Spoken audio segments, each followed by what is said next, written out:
अब आपको ये बताते हैं कि डेली वेजेस के मुद्दे पर क्या कुछ हो रहा है। डेली वेजेस के मुद्दे पर ऐवान में यानी कि जम्मू कश्मीर के ऐवान में हंगामा हुआ। बीजेपी और नेशनल कॉन्फ्रेंस के अरकान के बीच इल्जाम व जवाबी इल्जाम का दौर चला। इस दौरान दोनों जानिब से नारेबाजी भी हुई। बीजेपी ने बायकॉट कर दिया। स्पीकर ने अरकान को समझाने बुझाने और शांत करने की कोशिश की। अपोजिशन सुनील शर्मा ने कहा, जो लीडर ऑफ अपोजिशन है, उन्होंने कहा कि काम छोड़ो हड़ताल के सबब पानी की कमी हो रही है। उन्होंने हुकूमत से डेली वेजर्स से बातचीत करने की मांग की, जिसके जवाब में चीफ मिनिस्टर उमर अब्दुल्ला ने कहा कि इस मामले पर कमेटी तश्कील दे दी गई है। डेली वेजर्स को कमेटी पर भरोसा रखना चाहिए, उन्हें अपनी मांगों को कमेटी के सामने रखना चाहिए। चीफ मिनिस्टर ने यकीन दहानी कराई कि उनके तमाम मुतालबात को हल किया जाएगा। उन्होंने हड़ताली डेली वेजर्स से हड़ताल मुअत्तल करने की अपील की है। अगर हमारा डेली वेजरों से बात करने का इरादा नहीं होता, हम कमेटी कायम नहीं करते। कमेटी कायम किसी आंदोलन या एजिटेशन के बाद नहीं हुआ। हैरानगी की बात यह है कि एहतजाज कमेटी बनने के बाद हुआ। अब इसके पीछे क्या वजूहात है, इनमें गहराई पे जाना पड़ेगा, मैं मालूमात कर लूंगा।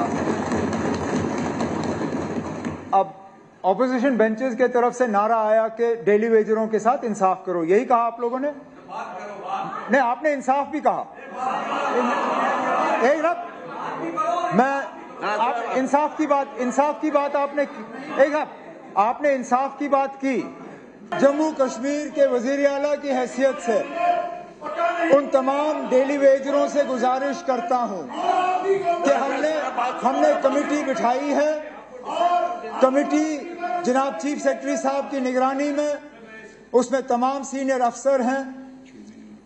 अगर ऑपोजिशन को चीफ सेक्रेटरी साहब और अफसरों पर भरोसा नहीं है तो मैं कुछ नहीं कर सकता हूं इसके बारे में। मुझे तो पूरा एतमाद अपने चीफ सेक्रेटरी और अफसरों पर है कि वो सही काम करेंगे। उन्हें 6 महीने का वक्त दिया हुआ है।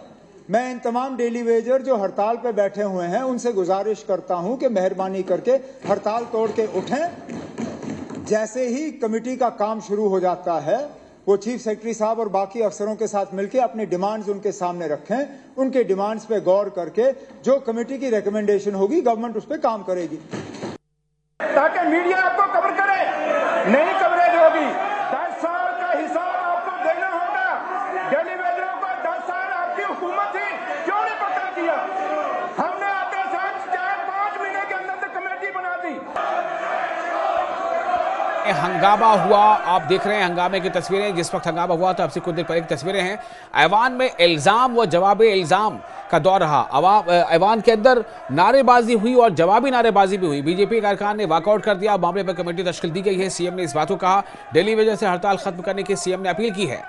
दरअसल जो बीजेपी के अरकान थे, उन्होंने यह नारा लगाया कि सरकार जो है वो डेली वेजर से बात करे, यानी कि उनके साथ इंसाफ करो, डेली वेजर से बात करो, ये नारा था। जिसके जवाब में जो ट्रेजरी बेंच है उसने ये नारा लगाया कि चोर मचाए शोर, चोर मचाए शोर। ये नारेबाजी लगातार ट्रेजरी बेंच की तरफ से यानी एनसी मेंबर्स की तरफ से लगाए जा रहे थे। उनका ये कहना था, दरअसल इस नारे के पीछे उनका तर्क ये था कि जब आपकी बारी थी तो आपने क्या किया? आपने डेली वेजर्स के लिए कुछ नहीं किया, और अब हमारी बारी आई है, हमने अभी अपना काम शुरू ही किया है, हम अपना काम करेंगे, हमने कमेटी तश्कील दे दी है।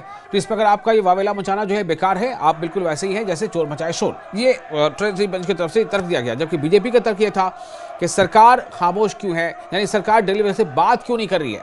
बीजेपी ये नारा लगा रही थी कि सरकार जो है वो डेली वेजर से बात करे, डेली वेजर से बात करो, ये नारा था।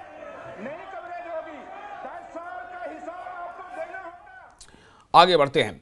कई अरकान असेंबली ने डेली वेजर्स के मुतालबात को जायज़ करार दिया। उन्होंने ताहम कहा कि कुछ लोग इसको गैर ज़रूरी तौर पर सियासी मसला बनाने की कोशिश कर रहे हैं। काबीना वजीर सतीश शर्मा ने कहा कि उमर अब्दुल्ला हुकूमत ही डेली वेजर्स का मसला हल करेगी और कमेटी तमाम स्टेक होल्डर से बात करेगी। देखने को मिला, हालांकि चीफ मिनिस्टर ने एश्योरेंस भी दी, लेकिन बीजेपी का वॉकआउट।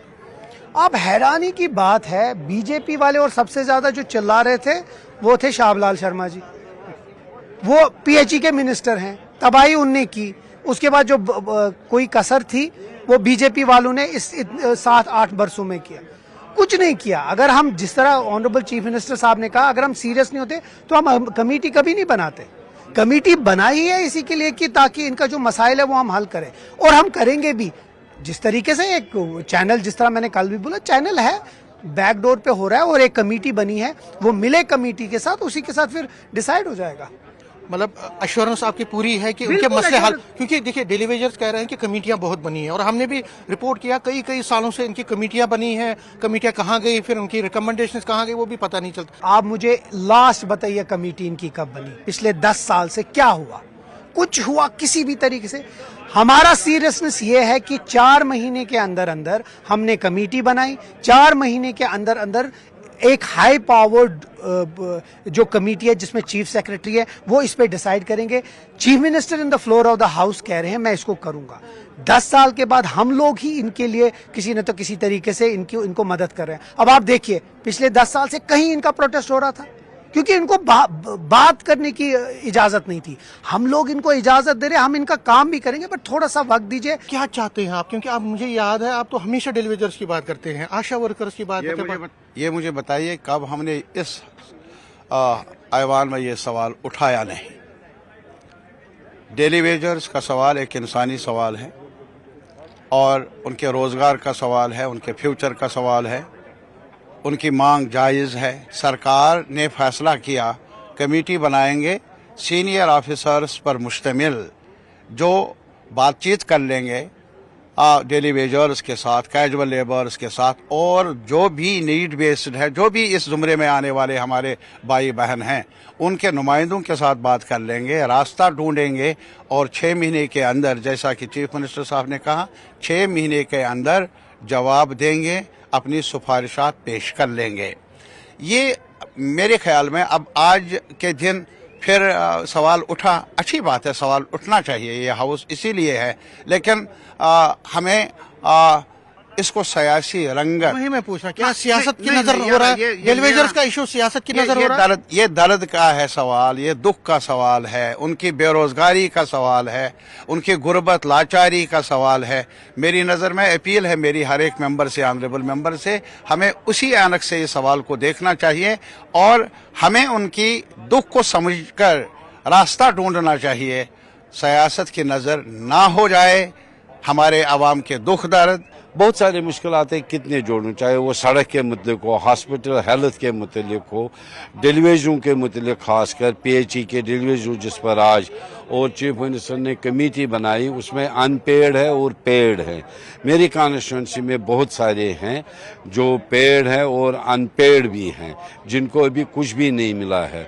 तो इस सारे पर कमेटी बन गई तो इंशाअल्लाह रहमान उम्मीद है कि आहिस्ता आहिस्ता ये मसले हल हो जाएंगे और उनके PHE डिलीवरियों के भी मसले हल हो जाएंगे। उनको ये समझना है कि एक विजनरी मुख्यमंत्री काबिज हो चुके हैं, स्टेट का इंतज़ार है और उनका दर्द जो हमें है वो शायद उनको नहीं। गैलरीज को एड्रेस करना और एक अभिनेता की तरह अभिनय करना बेहतर जानते हैं ये लोग, लेकिन अगर दर्द है तो क्या ज़रूरत थी इतनी बर्बरता करने की?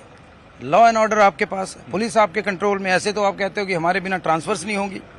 अगर आप इतनी ईगो से, इतनी ज़्यादा आप में वो चीज़ है, सुपर ईगो जो आपने रखी है, तो आप इनके ऊपर लाठियाँ, बेकसूरों पे क्यों लाठियाँ चला रहे हो? और 11 साल you had ample of time, 11 years एक अरसा होता है, एक दशक था आपके पास।